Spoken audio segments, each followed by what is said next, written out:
hirap naman ito. Parang ang konti nang nakukuha. Uy, ang workout din yan. Nakakangawit din. Ang mga palabang ina, maghaharap na. Oh, grabe to. Diba? Oh my God! May memes ka na naman. Wow, look at that! Grabe to. Ang inaabangan at inaantay na tunggalian mangyayari sa lechonan sa Santa Maria, Bulacan. Mabigat, ma. Ay, hindi ko kaya. Ito ang good news namin para sa inyo. Kaya tawagin na natin ang makakalaban ko sa mga hamon. Balitang Ina! Ang ating paboritong ina. Hindi po ito charot.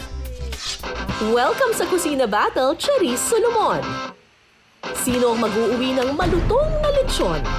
Mahirap yung nasa may dulo. Yes, actually. Parang hindi abot yung kamay ko.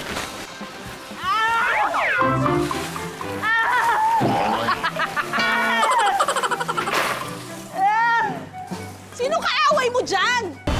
At uuwing makunat sa mga hamon. Oh my God. Ayan, baboy na kwek-kwek. Kung yung itlog, kwek-kwek, ito po, oink-oink. Ewan ko sa'yo, last ko na yun. It's mothering time na sa Kusina Battle Lechonan Edition. Ang lechon ay galing sa salitang Espanyol na leche.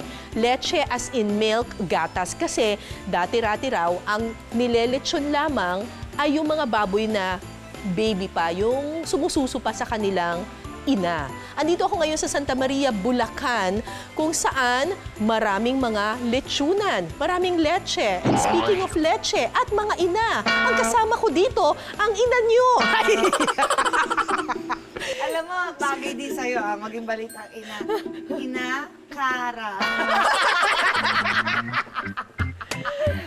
Ayan. Ayan, nakaka-excite. May 500 ka na ba? Chibuens 480. Kaya tinanggap ko to kasi 250 yung TF ko dito. Oh my gosh! May mabibili ba kaming lechon sa 500? Sabi dito, Tenga. yung tenga yung ilong. So, pinabalot ko na yun. Andito kami sa Santa Maria, Bulacan ni Charis at kami ang inyong mga lechonera. Yes. Lechonera! At ang lechon, ini-smoke yan. So, tayo ngayon ay mga smoking ina. Hindi ko magkakahika kami, tatawa kami ng tatawa, puro baga na yung baga namin. Okay, Let's do this! let's do this! 7 lechonan challenges ang paglalabanan namin ni Charis. 1 point ang bawat challenge. Ang may pinakamaraming puntos ang tatanghaling pinasarap Kusina Battle Lechonan Edition winner. At sa unang challenge, talagang napadasal kami ni Charis. Lord, Pasko na po, bagong taon na. Sana po pagpalain niyo po kami. Yes. Ng Lord. maraming. Maraming pagpapala po, Lord. Yes, Sana po please. pagpalain niyo kami ni Charis. Kayo na po ang bahala sa amin. Amen. Ano to? Pala. Pinagpala. Mali yung dasal mo eh. Pinagpapala tuloy tayo. Magpapala po kami. Oh, pinagpala. Mali. Dapat specific. Ano yung sinabi ko dapat? Sabi mo pagpalain. Ito na, magpapala tayo ang uling dito sa lektsura. Mariosep! Para sa unang hamon, masusubok ang lakas ng aming mga braso. Magpapaunahan kami ni Charis na maglagay ng uling sa mga hornuhan o ihawan ng lechon. Kailangang maglagay ng tig-2 pala ng uling sa itaas, sa gitna, at sa ibabang parte ng hornuhan. Ang pinakamabilis na makapaglalagay ng uling sa 8 hornuhan, siyang panalo. Kara versus Charis, simulan na! Ay! Diyos ko! Nahulog na sila!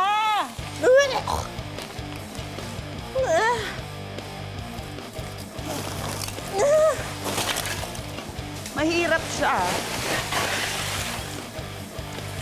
Oh my golly! Okay, let's do it. Mahirap maging OC sa pag-uuling. Hirap naman ito. Parang ang konti nang nakukuha.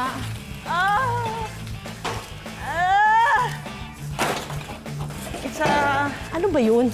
workout din yan siya.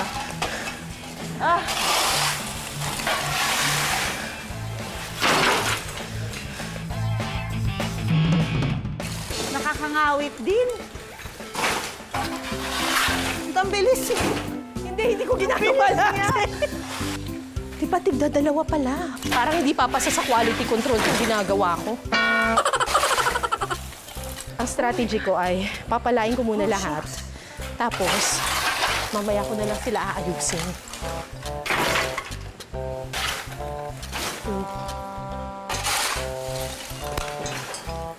Gusto mo try? Mahirap yung nasa may dulo. Yes, actually. Parang hindi abot yung kamay ko.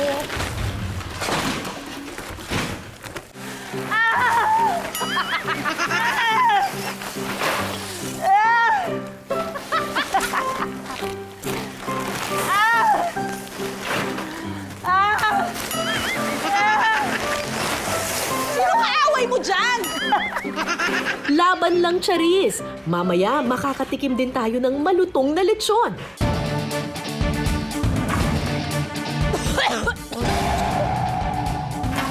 Oh my gosh, nakakangawit.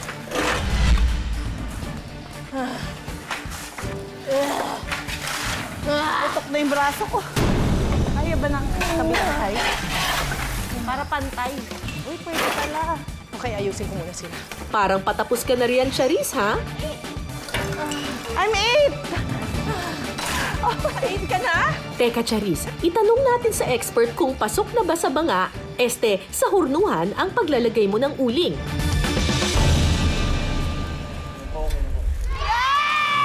Wagi ang diskarting ina ni Charis. 1 lechon point for you. Yay! Ang hirap, grabe. Grabe. Mapaproud sa amin yung mga gym coach namin. My gosh, puputok yung arms ko. Binaliktad ko na nga eh. Kaya naman pala, oh, salit-salitan. Oh my God, ang hirap. Bukod sa inilalagay na mga sangkap sa tiyan ng baboy, may specialty at secret pampalasa rin daw ang lechonan na ito para sa balat ng lechon. Sa round 2 ng ating kusina battle, magpapabilisan kaming magpahid ni Charis ng pampalasa at pampakulay sa mga baboy. Ituturo sa atin ngayon ni J.E. kung paano magpahid ng secret Ng ingredient marinade. nila. Ito yun, no? Yan yun. Parang dugo ata ito, Di kuya. ba meron yung soft drinks, toyo, food coloring, soft drinks, salt? Soft drinks to? Oo. Tikman natin. Uy, ito rin. Ayoko. Kasi medyo nakakauhaw, ah. Game. Gamit ang kamay, kailangang pahiran ng secret mixture ang buong katawan ng baboy. Pati ang paat, tenga at kuko. Kailangang masiguradong napahiran ito. Dapat ganito po yung kalabas. Dapat ganyan. Opo, mapayaran na may Parang kwek-kwek na siya, no? Yun na nga eh. Kwek-kwek na baboy. Ganun pala yun. Oo, ganun. Nice. Okay. Very good. Ang pinakamabilis na makapagpapahid sa 3 baboy, siya ang winner. Simulan na ng pahiran sa round 2. Let's do it! Ay! Yan, para maging golden. Pasensya na kayo. Kailangan ko ng extra eh. Pasko na eh. Oo. Uy, amoy mo talaga yung soft drinks. Amoy mo talaga siya. Naamoy ba? Naamoy ko siya. Bilaan mo. Naamoy ko rin to, hindi naghugas. Hindi mo ako maaano. Galingan na natin, nandito na tayo eh. Paano ba ito flip? Mamaya na nga ako mag-flip. Talagang makikita mo dumidikit talaga agad yung marinate. Baliktad dun, Kung kailan siya namatay, dun mo pa Okay. Doon lang siya napipet, pagpatay na siya. Correct. Mabigat, ma. Ay, hindi ko kaya. Paano ba to? Mabigat siya i-flip.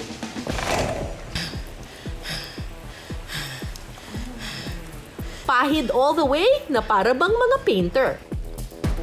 Ano to? Ang ganda nito. Art. This is very therapeutic. Yeah, like abstract. And traumatic at the same time. Tingnan done. Wow, tapos ka na. Oras na para i-quality check ang mga napahiran kong baboy. Okay to ihaw na kaya ang mga baboy na ito? Quality control nito. Kailangan pala tatatakpan lahat daw. Pati tenga, loob ng tenga. Okay. Autograph to after. Nakabawi ako sa round na ito. Sa ngayon, tabla ang laban. Ang score, 1-all. Dahil pagod na ang inyong mga ina, time out muna sa mga hamon. Dito sa lechonang ito sa Santa Maria, Bulacan, wala raw tapon. Pati kasi ang mga laman loob na inaalis sa mga baboy, niluluto at napakikinabangan pa. Patikim nga ng version ninyo ng dinuguan. Sa isang kawali, maggisa ng bawang at sibuyas. At saka ihahalo ang napalambot na laman loob ng baboy. Titimplahan ito ng paminta, dahon ng laurel at patis.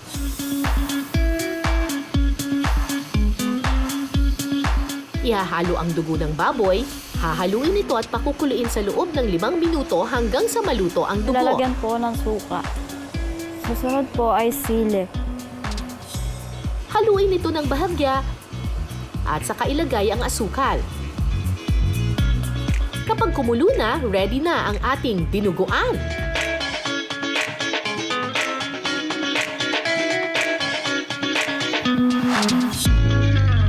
Ay mo itong dinuguan na to. Manamis-namis siya.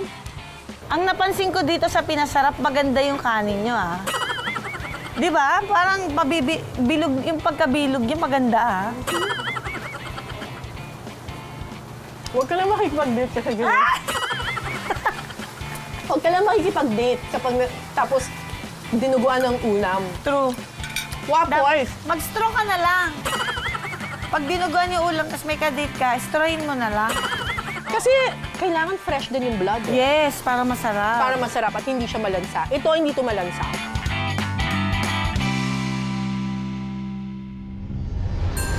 Tuwing Disyembre, umaabot daw ng 300 ang nililitsyon nila rito. Depende sa laki at timbang ng baboy ang presyo ng kanilang lechon. 6,500 pesos ang pinakamaliit, 16,000 naman ang pinakamalaki. Tuwing Kapaskuhan, mas mabenta ang mga ito. Para sa round 3 ng Kusina Battle, tantsahan ang magiging labanan. Kailangan kasing mag-chop ng buong lechon at partihin ito sa 1, 2 at 3 kilo. Ang challenge, hindi namin makikita ang timbang ng mga hiniwa naming lechon. Malupit na tansyahan talaga to. Kung sino ang may tamang makikilo na lechon, siya ang panalo. Go! Ang mauuna sa hamong ito, si Charis. Round 3, fighting! Hindi ako magaling mag-chop. Grabe, may galit na kasama, oh. Sino ba iniisip mo, yung ex mo? Yung alam mo na, sinabi sa'yo kanina. Yun, Tinanggal talaga yung ulo! Para tapos na. Tanggalin muna natin yung balat. Wow, parang expert talaga. Wow, may pa ganon! Pitik-pitik!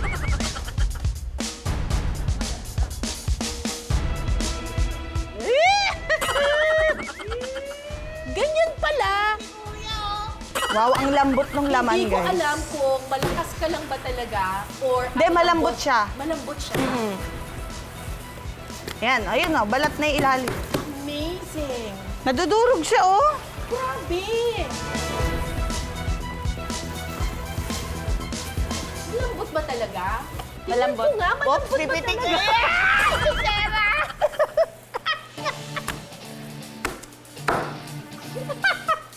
Sarap! Uy, bakit ganito? Ba't sobrang sarap?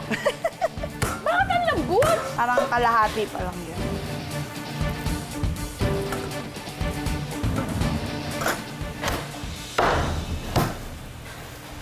Kung nahiwain yung yung buto.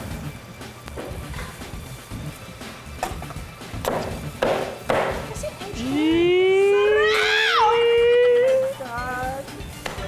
yun yung pang 3 kilo. Napakahusay naman ito si I think that's it. One last check. Violent reactions. Ay, sorry, baby. Eh, yung balat! Isama mo ng balat! Sayang eh. Kakainin ba natin? Kainin natin. Ano? Parang okay na yon. Ewan ko! Hindi ko alam. Ay! Joke lang. Okay na yan? Talaga?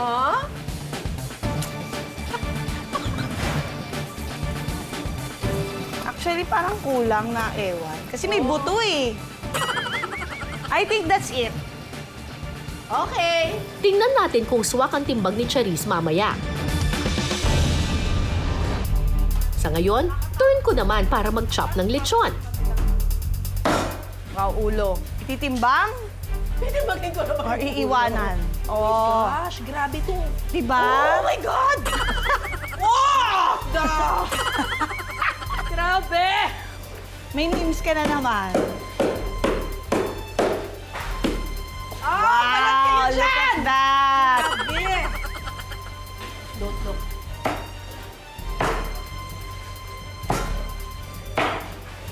Uuhula lang ako, promise.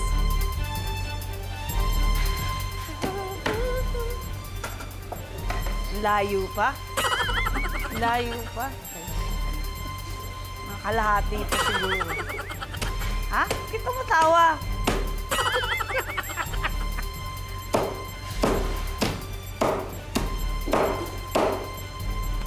Grabe naman to. Tingnan mo! Grabe, di ba? Hinahawakan lang ng ganon. Wow, ang galing, sakto. Hindi ko alam. Di ba? Parang iba kasi siya, siyempre namimili kami, sinusupot na, di ba? Pag ginano mo,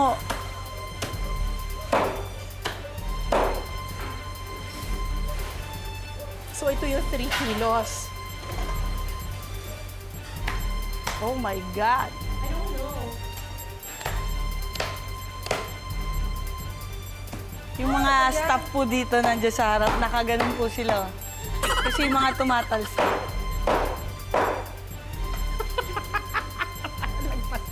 Ang Okay. galing.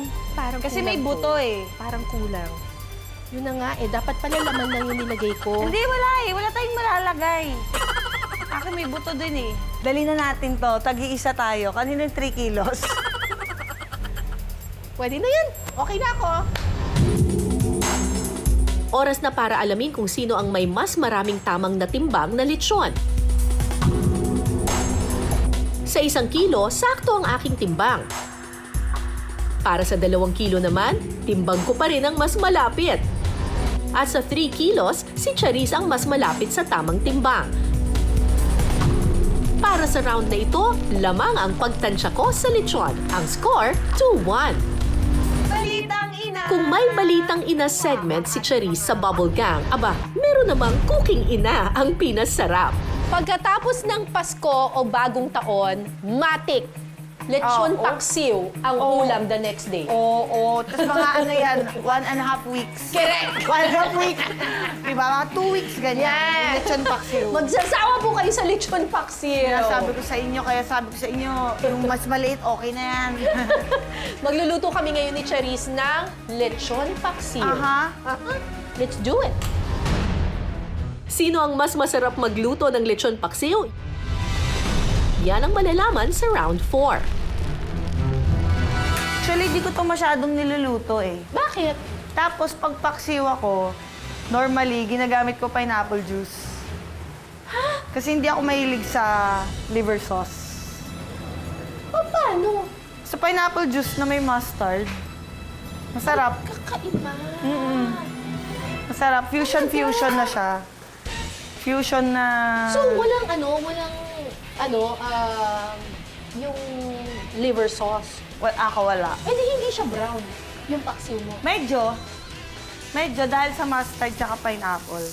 So, we put, you can never have too many sibuyas, bawang, Ako no? nilalagay ko talaga lahat. Ako din eh. Ang hilig ko sa bawang at Because sibuyas. why not? Oh my gosh.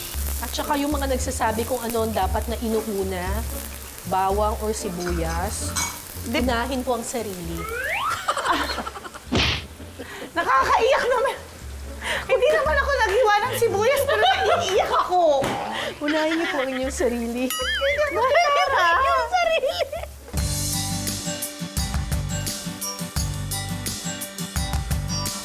Nag-aral ka ba magluto? Hindi. Pero talagang grade 4 pa lang ako, nagluluto na ako. Ay, ang galing. Bakit? Mga sinigang, nilaga. Bakit? Lumaki kasi kami talaga walang parents. So talagang sa bahay namin, ako yung tagalaba, ako yung tagaluto, Oh my gosh. ako. Ako lahat. Ikaw ba- Lampaso, wala. Ikaw ba ang eldest daughter? Yes. Batak pala sa pagluluto itong si Charis. Mukhang mapapalaban ang cooking ina ninyo. Grabe, ang tapang nung ano. Masarap na mismo ang lechon, kaya sa lasa ng sauce na lang magkakatalo. Okay, I think this is perfect na. Nag-reduce na siya. Pareho lang naman yung ano na. Hindi. Yung sa akin parang Okay na yan. mas sauce. Ayan, maganda siya. Ayan o. Silky, yung makintab. Silky. Ganun yun. Tandaan nyo, pag sarasa kayo, dapat may kintab. Konting pakulo na lang at ready na ang mga version namin ng lechon paksiw. Ayan, plating. Nilagyan ng sili sa taas for plating ko niya. Plating. Carrot. Lechon paksiw! Yes! Cheers! Kanin. O, yan dahil na yung mga kanin nyo. Ang huhusga via blind tasting ang mga pambato ng Santa Maria sa pagluluto. Ang isa pa nga sa ating judge, aba, may-ari mismo ng lechonan. Diyos ko po! Eto na, the moment of truth. Titikman na po ang aming mga ginawang paksiw. Hindi po nila alam kung kanino ang kanino. Sino ba ang mga judge natin? Ano pong pangalan ninyo? Ako po si Tom Corred Francisco. 15 years po sa lechonan at natikman na ang lahat ng lechon. Wow! Wow! Ako po si Melissa de la Cruz, 46 years old, housewife po. Si Tom, si Melissa, at saka si Janine po. Janine. Janine, ikaw naman, saan ka naman nagtatrabaho? Ako po yung may sariling lechonan po. Oo, Ay, ang Diyos sarap. ko. Mukhang strict ang mga hurado natin ah.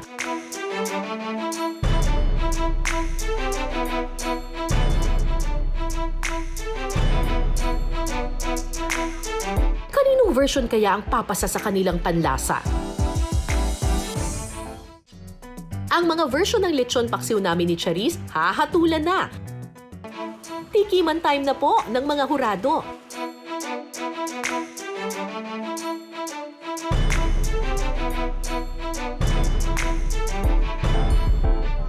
Sabi Sa ninyo. paksiw A.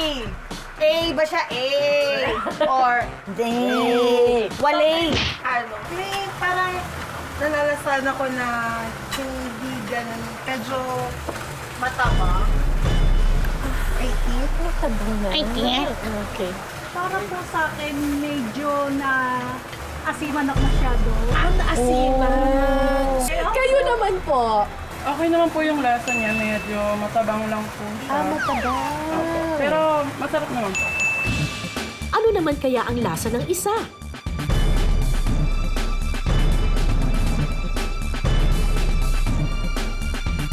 Ay, nagustuhan ko yung lasa dun sa pangalawa.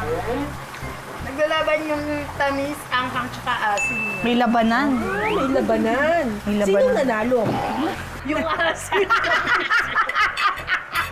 Ay, bet na bet ko po to. Kasi mahilig ako dun sa may kagat ng anghang. May kagat. Kapag anong ka?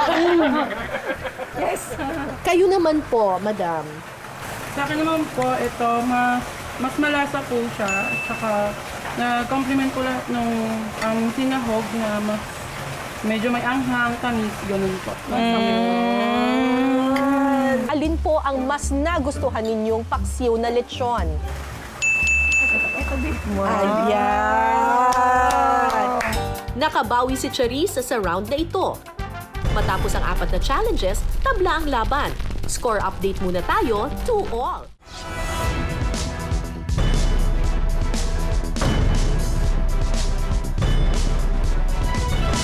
Matapos ang 4 rounds, it's a tie. Pero hindi pa natatapos ang mga hamon na haharapin namin ni Charisse. Dahil ang mga susunod na hamon, Ay! Teka! Ba't parang may boses? Nagsasalita ba? lalabas ang lutong ng sigaw. At lambot ng aming mga kamay. Wala nang garlic. Nagamit na natin. Ala ka! Abracadabra! Bakit ganun? Hindi ko nakikita. Balik aksyon tayo sa susunod na linggo. Baka mo nga. Paano ba to? Sabi ko pa kanina, ang dali lang pala. Eh, kasi pag si Kuya Jerry kang gumagawa, ang dali. Asan ba yun? Halika nga. Magandang gabi, ako po si Cara David. Ito ang Pinasarap. Ang pangit!